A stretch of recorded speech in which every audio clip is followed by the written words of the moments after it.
नमस्कार, मैं हूं अनुराधा प्रसाद। आज बात हम करेंगे एक ऐसे माध्यम की जो पिछले 110 साल से सामाजिक बदलाव से लेकर दरकते रिश्तों को जोड़ने में अहम भूमिका निभाता रहा है, जो लोगों का मनोरंजन करने के साथ साथ समाज को सहेजने का भी माध्यम बना हुआ है। मैं बात कर रही हूँ भारतीय सिनेमा और उसमें मौजूद विविधता की, जो कई पड़ावों से गुजरते हुए भारत को जोड़ने में सीमेंट का काम करता है। एक दौर था जब साल भर में उंगलियों की गिनती पर ही फिल्में बनती थी। अब सालाना 1700 से ज्यादा फिल्में रिलीज हो रही हैं। लेकिन जरा याद कीजिए कि पिछले 10-15 साल में आपने कितनी ऐसी फिल्में देखी हैं जो आपके दिलो दिमाग पर जगह बनाने में कामयाब रही हैं। कितने ऐसे गाने सुने हैं जिन्हें सुनकर आपके कदम ठहर जाएं। क्या बॉलीवुड पैसा कमाने की धुन में अच्छी फिल्में बनाना छोड़ चुका है? क्या हमारा सिनेमा सामाजिक सरोकारों से कटता जा रहा है? सिनेमा ने हमारी सियासत और सिस्टम को कितना प्रभावित किया है? हमारे सामाजिक ताने बाने की सेहत दुरुस्त करने में सिनेमा किस तरह टॉनिक की भूमिका में रहा है? ऐसे सभी सुलगते सवालों को समझने की कोशिश करेंगे अपने स्पेशल शो सिनेमा, समाज और सरोकार में।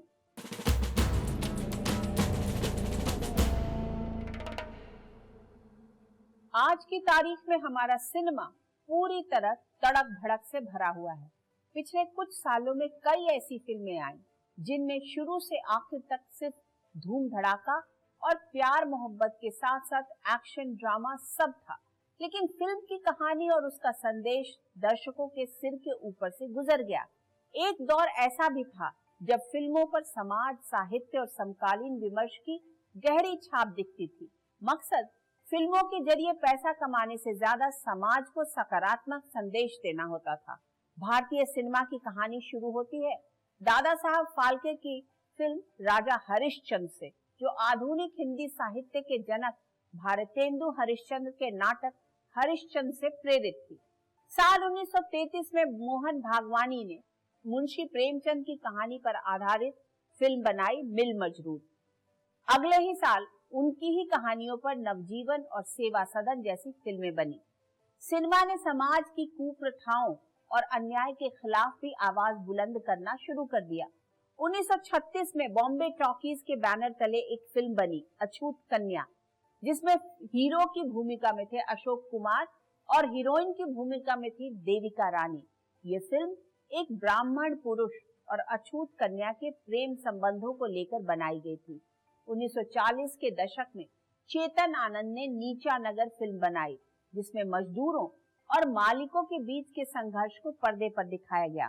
तो साल 1940 के दशक में ही बंगाल में अकाल और दूसरे विश्व युद्ध की त्रासदी के बीच ख्वाजा अहमद अब्बास की फिल्म आई धरती के लाल।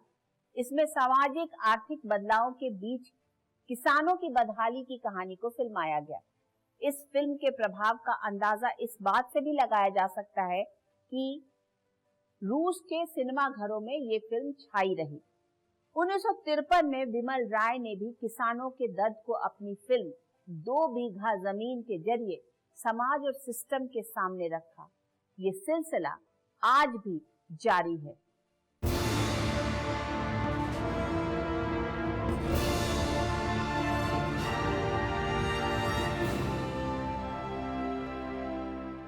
आजाद भारत की चुनौतियों को कैमरा और कलम के कलंदर भी अच्छे तरह समझ रहे थे।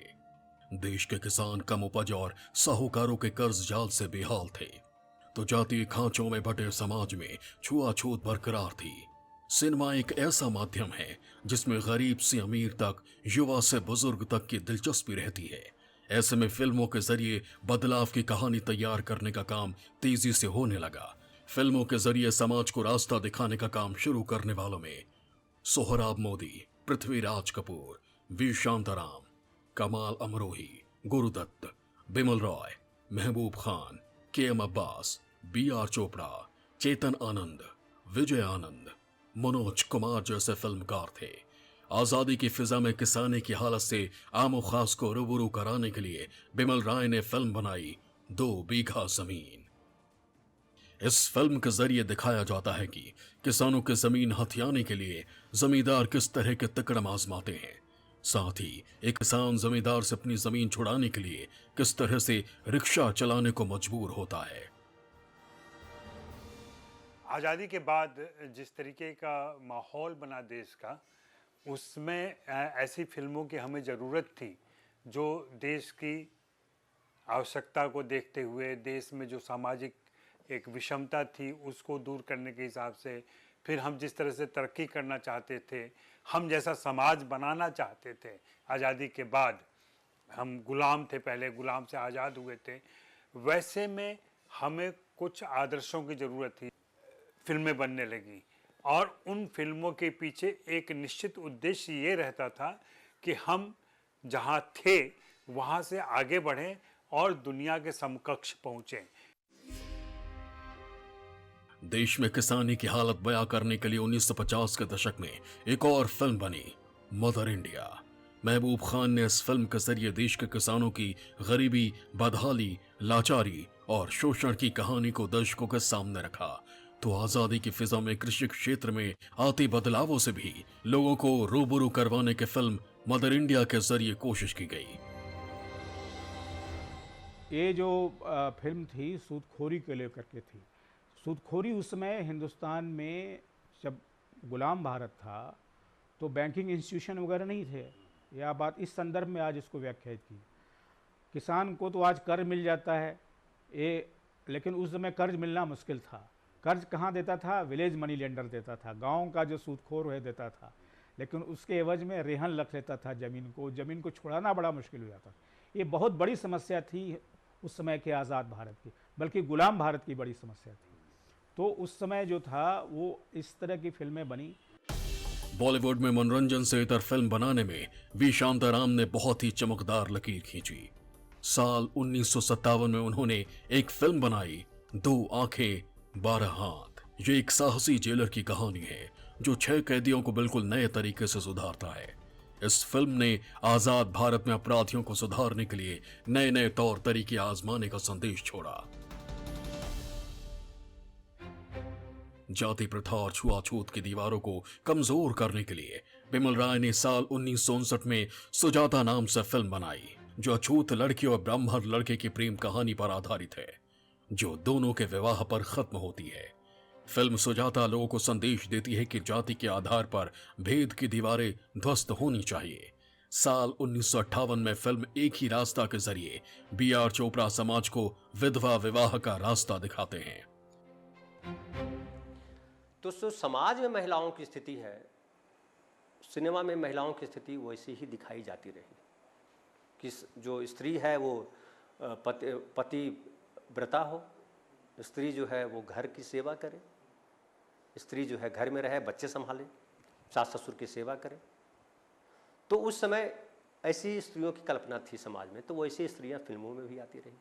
हालांकि सुजाता और बंदनी जो है स्त्री की पीड़ा को दिखाया उसमें, है ना, स्त्री की उस इमेज को उसने नहीं फॉलो किया। लेकिन सिनेमा का मूल स्वर वही था कि सिनेमा समाज में जो मूल स्वर था स्त्री को लेकर के, वही सिनेमा ने भी अपना मूल स्वर रखा। उस दौर के फिल्मकारों के सामाजिक व्यवस्था में होने वाली हलचलों की गहरी समझ का ही नतीजा है कि साल 1959 में बिन ब्याही मां के संघर्ष और दिक्कतों से लड़कियों को सतर्क करने के लिए बी.आर. चोपड़ा धूल का फूल जैसे फिल्म बनाते हैं, तो दूसरी ओर महिलाओं को ऐसे मुश्किल हालात से निपटने का हौसला भी देते हैं। भारतीय सिनेमा में गुरुदत्त ने बिल्कुल एक अलग किस्म की लकीर खींची है।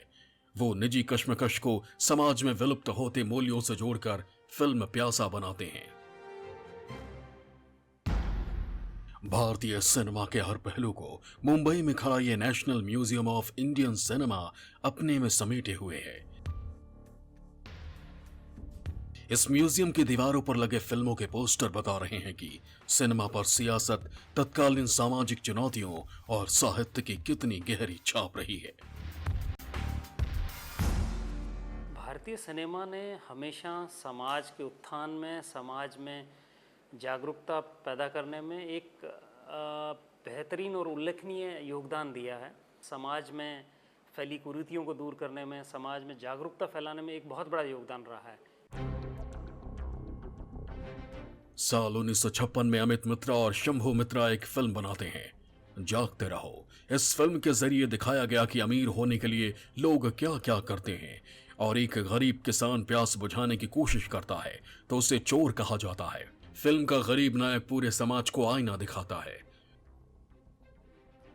भारतीय फिल्मकार अच्छी तरह समझ रहे थे कि संविधान से भले ही लोगों को बराबरी का हक मिला हो, कानून की नजर में सब बराबर हो, लेकिन लोगों के जहन में खड़ी ऊंच नीच की दीवारों को गिराना इतना आसान नहीं है। ऐसे में लोगों के मन में खड़ी दीवारों को गिराने की कोशिश में अपने अपने तरीके से फिल्मकार लगे हुए थे। उस दौर में भी ऐसी फिल्में खूब बनती थी जिनका मकसद लोगों का मनोरंजन कर पैसा कमाना होता था, लेकिन तब की कमर्शियल फिल्मों में भी ज्यादातर का मकसद समाज के लिए एक बेहतर संदेश छोड़ना होता था।